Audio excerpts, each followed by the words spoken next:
welcome back to another episode of Pillow Talk in Pajamas.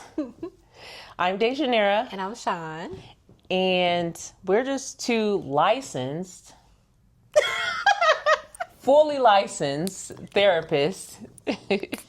Heavy on the license, I see. Yes. Because we're not out here just talking. Like, we have training. We had to go to school for a very, very long time. And even after our schooling, we had to essentially practice our skills in the field before we could even be fully licensed. So it's a lengthy process, and we have put in the work. So we are experts in the field. Okay, heavy on that. Yeah. What she said.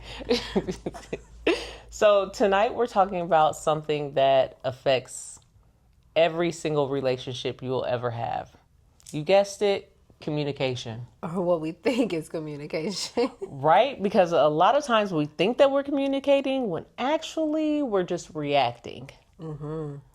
And those are two completely different things. So we're going to dissect that a little bit tonight. Let's go. All right, let's start there. When we say reacting, we're talking about responding from your emotions before you actually had time to think about what you really want to say. So, yes, you're hurt. Yes, you're angry or you're frustrated. But when we're talking about reacting, that's what comes to your mind. And then it immediately comes out your mouth. Ooh, yeah. So a lot of times it'll be like, ooh, you make me so, or you never, you always. And my favorite one, I'm fine. Ooh. So you just dismiss everything with, I'm fine. I don't care, I'm fine. Classic. However, we all know when someone says that 9 times out of 10, not fine. Not at all. Not at all. Okay, so communication should be intentional, right? It's taking a moment to actually think about what it is that you want to say and not what your emotions want you to say or your emotional mind wants you to say or do.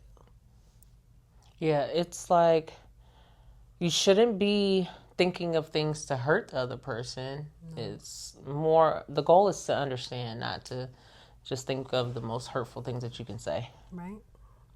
But that's usually what our emotions have us do, is like say the first thing that comes to mind to like defend ourselves or to make us feel good. But like you said, that's not the goal. Mm-hmm. And when the goal becomes to hurt the other person, then the relationship loses. Absolutely. So have you ever been in an argument and halfway through the disagreement, you don't even know what you're arguing for? I mean, we're going to put me on the spot. Be honest. Let's go. If you don't put me on the spot, I mean, yeah. A long time ago, before I knew better. That's not your life anymore. No, I don't live that life anymore. But yeah, because at a certain point along the conversation, it really stopped becoming about the issue and it started becoming more about winning the argument or winning the conversation. But again, that was a long time ago. Of course. And again, when the goal is just winning the argument, then you say the most hurtful things.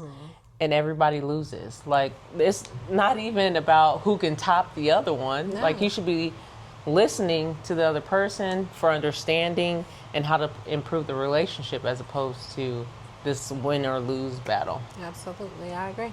I think one of the biggest misconceptions when it comes to communicating or active listening is just listening long enough to prepare our response. Oh, facts. What somebody's gonna say. Like, ooh, I'm gonna say this. Or going home and being like, oh, I should have said this. Right. But when we're listening to somebody and we're in the middle of a conversation and the person's talking and we pick up what we're gonna respond to, we stop listening to everything after that and now we're just preparing our response. So we missed a whole chunk of it. Yeah. Yeah. But let's be honest.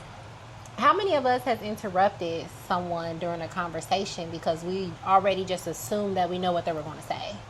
Or just finish their sentence or cut them off before they can even finish talking. Yeah. I feel like people do that all the time, but I also feel like sometimes people are responding to their past and not the person that's right in front of them. Oh, yeah, for sure. Yeah. I think that happens a lot because maybe, somebody raises their voice at you and then automatically you're back to being a child that was yelled at. Or somebody is setting boundaries or they need space, but then your abandonment fears start to kick in. Oh, yeah.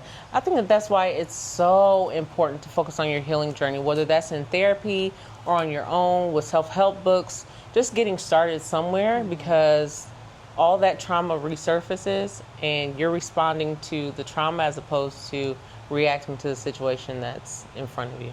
Absolutely. So important.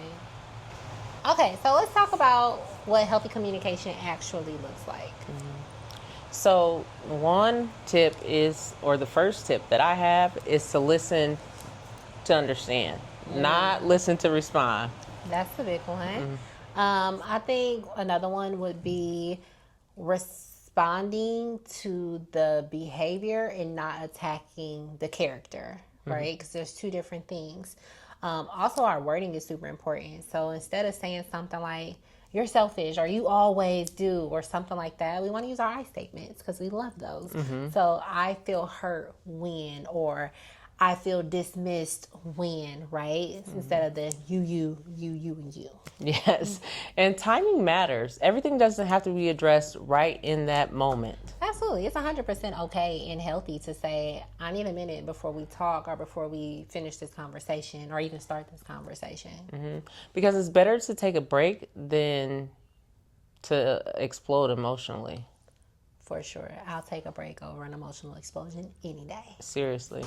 Another thing is we have to stop expecting people to read your mind. Oh, heavy on the we have to stop. That is like an immediate, just cut it out. Yes, that we love to say, or people love to say, if they love me, then they should know. I mean, of course, there are things that your mate picks up on that they know about you, but also they might just appreciate you telling them. Open, clear communication. Oh, green flag, green flag, green flag. You mean like last week's episode? Yeah. Oh, you know that timing thing in there? That was good. That was smooth. One thing that being a therapist has taught me is that people don't always intend to have the impact that they actually have. Ooh, that's so good because intentions and impact completely different. Like people can have good intentions and still hurt your feelings. Yeah. I think that's why conversations matter and healthy communication. Yeah. Okay, guys, so we're going to leave you with a couple of communication gems. Yeah, the first one, pause before responding. Please and thank you. The second one's going to be assume less and ask more. Number 3, speak respectfully, even when you're upset. Yes. And then number 4 is going to be don't fight to win, but fight to understand. We got to remember that our family, friends, and partners are not our emotional punching bag. No, never. So tonight's Pillow Talk question is, what's one communication habit that isn't so good that you've had to work on? Yeah, or what's something that has really been helpful in your relationship that makes you feel heard? Yeah. Well, thank you guys for joining us on Pillow Talk in Pajamas tonight. Remember to follow us on all social media platforms, Facebook, TikTok, and Instagram at Rooted Mind Collective. Yes, and hopefully this conversation really encouraged you to slow down, listen, and try to respond before you react. Agreed. Yes. Well, until next time, keep growing Keep healing. and keep thriving. See you guys later. Trust in me. I can, you said I can trust in you.